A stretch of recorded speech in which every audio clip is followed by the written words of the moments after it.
Kining unang pagbasa naghisgot sa kinabuhi sa usa ka propeta nga wa mauyon ni sa hari nga si Akab. Nya kay di naman gyud maminaw ang hari, ang propeta nga si Elias mideklarar nga di na muulan tungod sa kasuko sa hari. Patyo niya si Akab motong gipatago siya sa Ginoo. Kabos na kay siya, pinangita pa, gilotos tungod kay nagsunod siya sa Ginoo. Kung sa may gibuhat sa Ginoo, gipadadaan siya, tigdala niya pagkaon. Sa man tigdaan niya pagkaon, gidumta naman siya sa mga tao sa may tigdaan niya kaon. Ang uwak, dadaan siya pagkaos uwak. Nya inom siya dito sapa. Kamo musugot mo mapariha sa kinabuhi ni propeta Elias nga dumtan sa tanang tao nga ang uwak na lay mo pakaon ninyo. Lingay mong tupad ina sugot kag alagaran kag uwak. Arang-arang tingalig jutay si San Roque kay ang nag-alaga di San Roque unsa gito? Iro. Hay may inyong palabihon, mo alaga din niyo uwak o iro?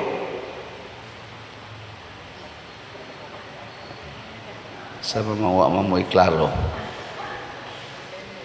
Dili na mo matter o kinsay mo alagad nato or naabay mo alagad nato. Ang mo matter kinsay atong gisunod dinhis kalibutan. Kung ang Ginoo mo'y atong sundon, bulahan kita. Sa tutubag na to sa Salmo, ang atong hinabang gikan sa Ginoo nga nagbuhat sa langit ug sa yuta. Gisayunan kana kung maayo tag relasyon sa Ginoo, siya go'y nagbuhat sa langit ug sa yuta. So ang tanan ihatag ra ginaniya nato.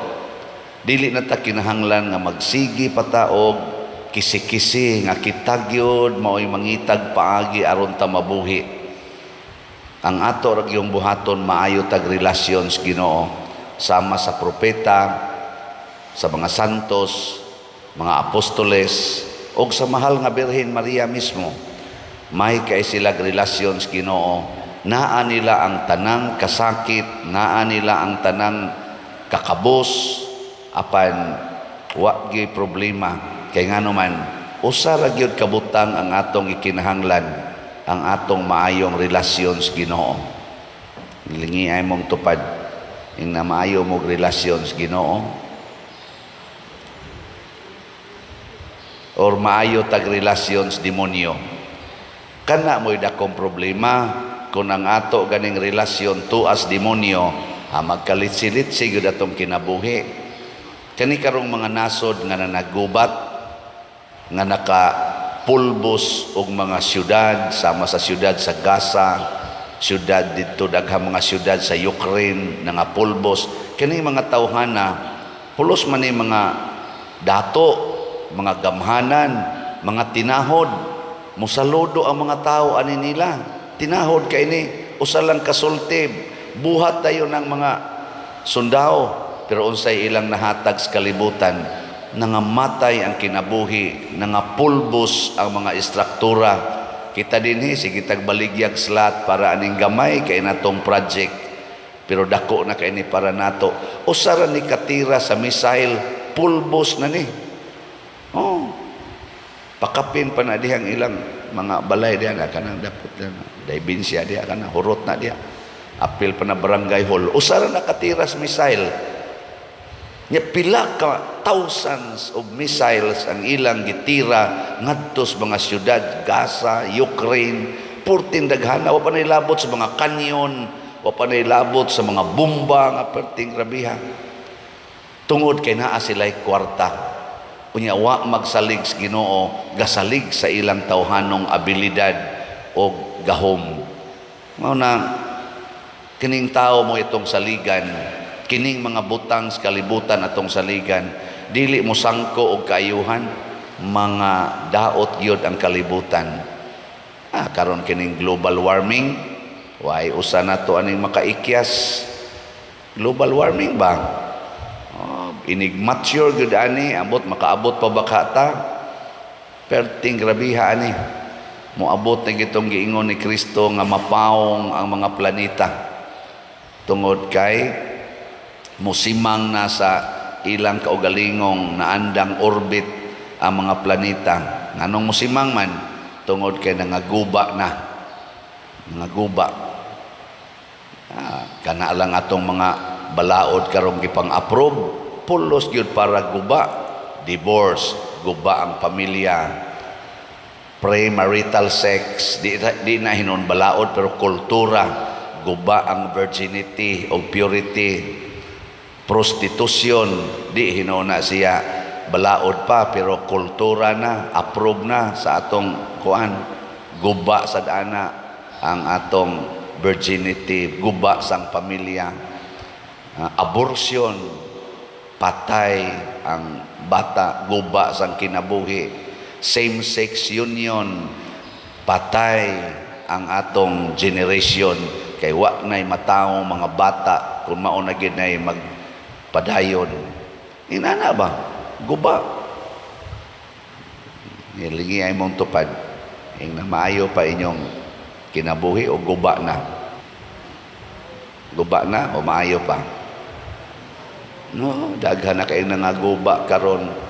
Kining ato mga pangwarta, mga chemicals na nagisagol na sa pagkaon, sa imnunon, hastas ato mga utanon, mga prutas, daghan na kayong chemicals, matod pa nila, mauna na'y nagsigig sod sa atong lawas nga mo cause og cancer, bisag unsa na lang mga sakit, porting daghanang cancer karon.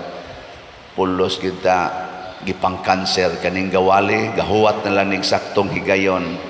Mukalit lang sa niya nag-declare si Father Siano stage 4. Ano man di ay, na may mga lagsik ay karon nga nikalit lagduol nako, Father, pre-ovary ko. Ngano man magsugod nako sa akong chemo. Kay cancer. Lagi Father. Ako da yung pre-ovarian hinaut unta nga dili magdugay. Okay, kapoy na sige chemo Father, dialysis patient ko Father. Nganong nagdialysis man ka, kidney failure, ngano man taas kay akong sugar, nako agoy padong ko diha, taasan ni akong sugar. Muna inigabot na ko ngadto sa mga ospital kanang pamisahon ko, Father, ato sang pakalawaton ang katong tuwa sa renal section kay mga lawat ko no sila. Sus daghan kay ngadto gatuyok na naglingkod ang uban kahigda-higda ng ilang mga dugo siging tuyok diri sa masin, sige sa kong pakalawat nako. See you soon.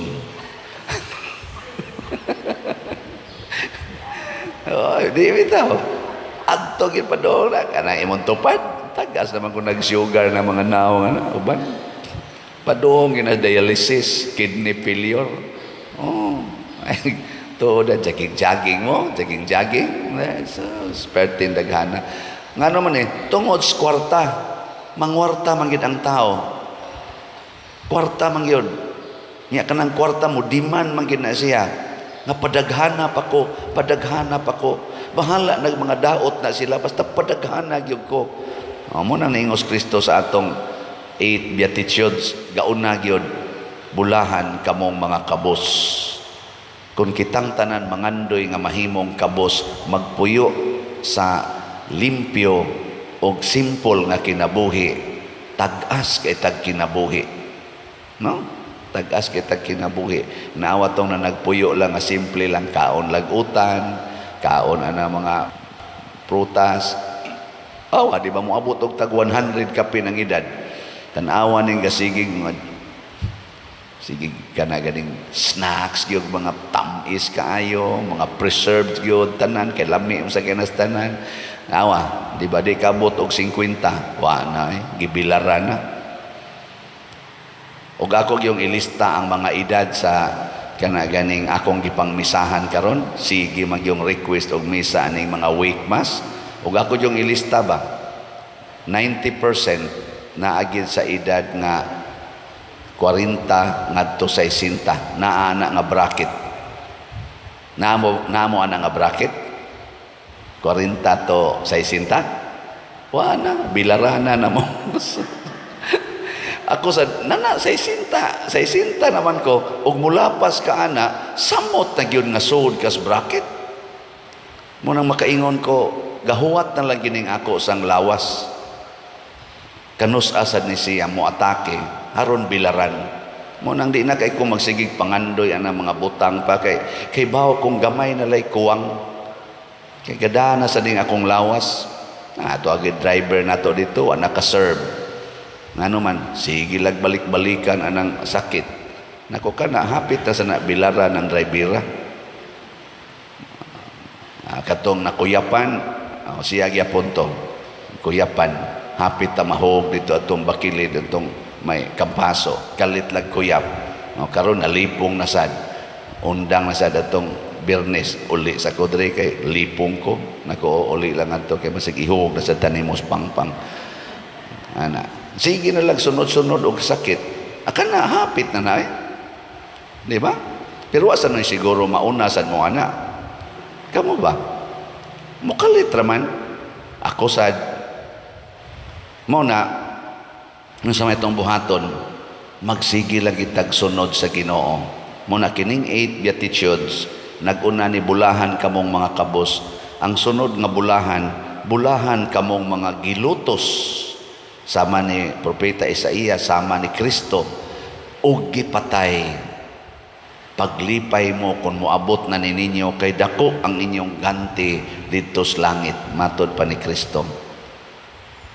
Ang atong kinabuhi mga igsoon kinabuhi gini nga hinatag sa Ginoo og ang angay ginatong panganduyon ug di lang kita malipat nga mabalik kita ngadto sa Ginoo nya dinhis kalibutan ang tanang mga maayong butang atong nadawat sama ng imong naong imong lawas imong health imong kwarta gamita gid na sa purpose na gidesign sa Ginoo di kita magmahay usa na ni ana kaning pagpamalit og slots di ba kamo simple ra gining pagpamalit og slots pero sa tinud-anay dako kay ning ikatabang in short kana bang charitable works of charity works of mercy generosity towards others karon daghan kayo mga nang ngihanglag tabang kining mga nabiktima sa gubat, biktima aning pagbutos bulkan, mga baha, mga bagyo, daghan kay nang ginahanglag tabang. Kung magsige patag hunahuna nga tigom, luoy kay kalibutan. Itabang na lang na tabang, dili na lang tigom. Muna dinhi sa atong parokya, empty kita dinhi.